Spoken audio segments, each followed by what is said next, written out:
प्रितीच्या भावा भयणानो, जावं जिवी जावं मेलोली आमी सुनियाची ही पवित्र पुस्तकांतली उतरां घेवन ह्या वेळार आयच्या दिसाचो संदेश तुमच्या दोऱ्या मुखार दवरता. देवान आपल्या एकल्याच पुताक ह्या संवसारांत धाडलो. एकूच मिसांव दिलो आमकां पोत्तून आपणाशी व्हरून.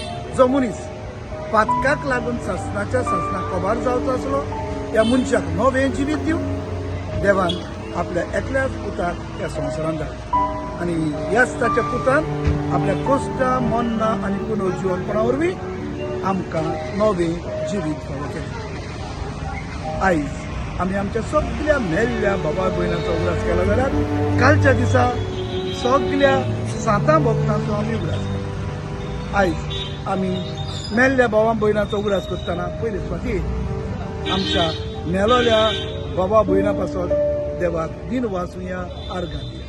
ह्याच देवान सगळ्या बरेपणान ही आमची मेल्ली भावा भयणां आमकां फावो केली देखून पयले सुवातेर तांच्या देण्या पासत देवाक दिन वाचूया. दुसरे सुवातेर आमची ही मेलोली एक मनान दवरुया. आमचे पासत देवा लागीं विनोदी करीच आसा.